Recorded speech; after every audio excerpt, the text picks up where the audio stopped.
From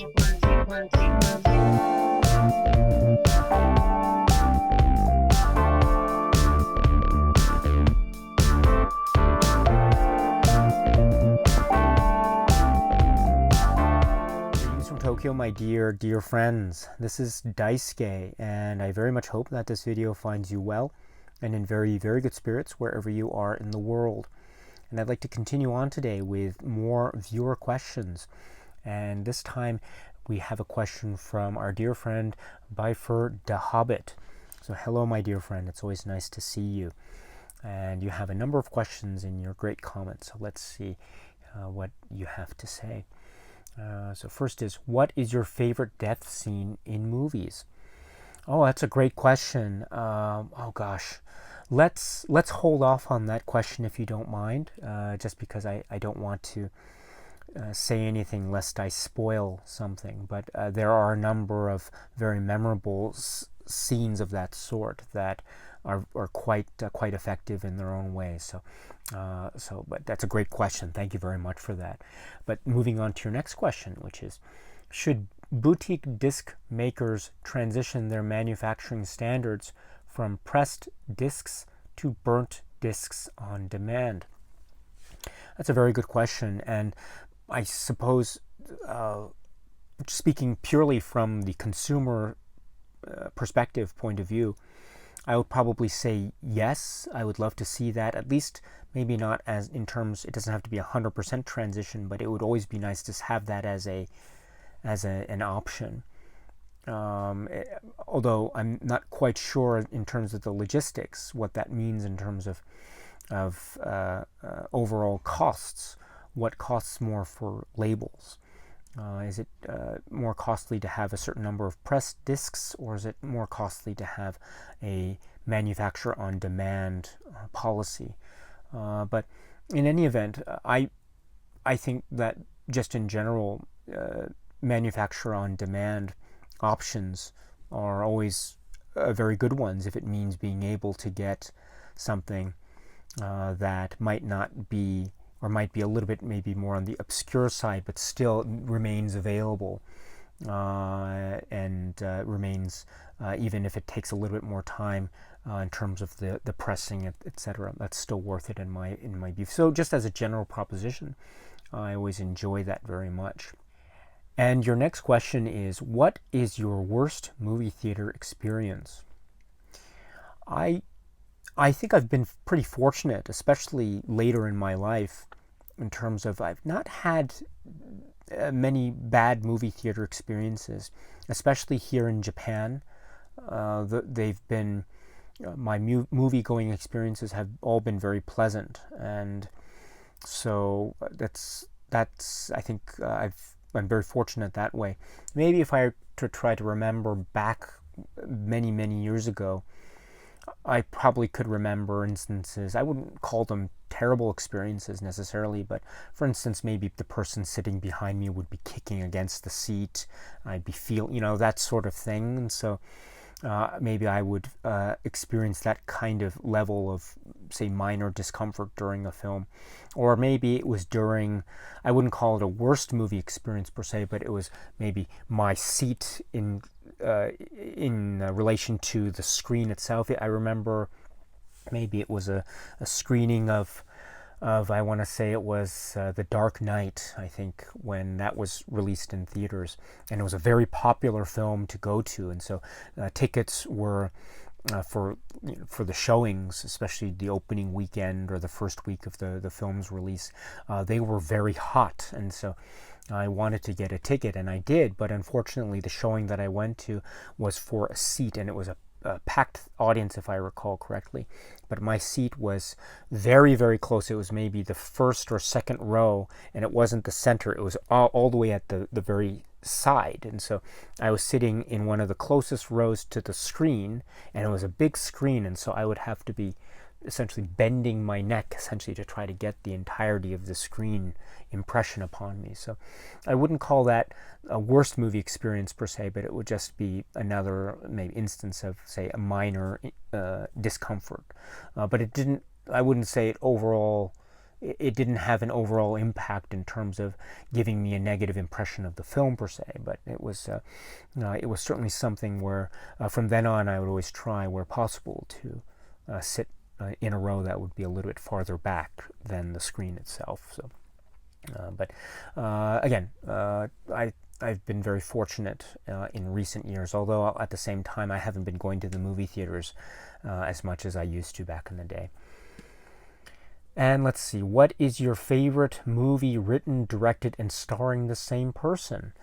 So that's a very good question, and I don't know if I have a list, again, a definitive list, so I'm very sorry I can't give you a definitive answer. But just to give you an example, I was speaking, I think very recently on this channel, as an example, about the filmmaker Albert Brooks. And there was a film that was just released into the Criterion Collection, which is called Defending Your Life. And here's one where he is a writer and also director and also the star of the film. And it's a very effective film. And in fact, I was speaking in that Criterion Collection related discussion on that film. I was speaking about how there's one particular supplement included with that release of Defending Your Life, where it goes into a lot of detail and depth as to how the film captures the essence of, say, a vision of the afterlife, and also how it seems to embody or encapsulate certain aspects of existentialist thinking and philosophy.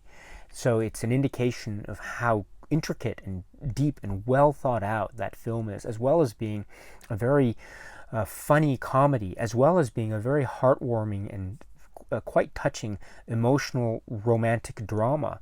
And it's all there, and so I think that's probably an example in maybe my recent discussions, shall we say, of a way to answer that question. But it's a really great question. Thank you. And your last question is, what films are you rooting for at this year, the 93rd Academy Awards? Okay, so by the time this video is being made, the Academy Awards for this year have already occurred. And so I must admit that I didn't follow, I'm so sorry, I didn't follow the Academy Awards this year to any great detail. And so I didn't have a chance to, say, watch the Academy Award nominated films. So I really wouldn't have been able to answer your question in any great detail anyway, so I apologize for that. But I've mentioned it before, but I tend to be very slow and quite late when trying to explore and engage with very, very recent releases. And so what that means, unfortunately, is every time award season comes up, I'm usually left in the dark, and I have no idea what films are being, I mean, I can hear about them through news, of course, but beyond that, I don't usually I haven't seen the films by the time the award ceremonies take place. So I'm not as, I don't watch the ceremonies as much as I, say, did when I was quite younger. And in fact, when I was a kid, and I may have mentioned this too, I did watch, say, the Academy Awards on TV. And I remember the year, let's see, it would be around the year like 1991 and 92. Those were when I was really becoming more conscious of awards like the Academy Awards, and so I would watch those. I remember watching those on TV, and I recorded them, and so it would always be a fun thing to watch and then rewatch them. And I was, there were some awards shows that I didn't watch, but then I caught up with a little bit later, or maybe some moments later. And so, for example, so maybe the moment when Akira Kurosawa was given an award, or when one of my favorite moments, and I wish I'd seen this when it occurred, I didn't, but I remember my mom talking about it because I think she had seen the broadcast, but I didn't at the time, but it would have been a couple years earlier, and it was when Jeremy Irons won the award for Best Actor, and I think it was for the film Reversal of Fortune. And in his acceptance speech, where he was thanking the many people, the cast and crew of that particular film, and that was really great. And then he took a moment to thank David Cronenberg, which was a really wonderful moment. And so, and it was perhaps due to the fact that David Cronenberg and Jeremy Irons worked together in a prior film, which is called Dead Ringers. So it's a magnificent performance, or I should say set of performances by Jeremy Irons in that film. And then he won Best Actor for a different film, and yet in the acceptance speech for that performance, he's thanking David Cronenberg, which I thought was fascinating, and I was able to catch up with that particular clip sometime later, and it wow, what a moment. So anyway, yes, so that's just another way to say that I used to watch the shows, but I don't anymore. And so there are many other people out there who are much more expert in this field than I. So I usually listen to the news after the fact, or watch some commentaries about it after the fact, or something of that sort. Anyway, my dear friend Bifur Dahobbit, thank you so much for your set of questions. I really appreciate it, and it's always nice to see you. And I'd love to hear your reactions or your responses to your questions, and also responses from viewers for these great questions. If you're interested, please feel free to let me know in the comments section below. All right, so thank you very much again, and cheers.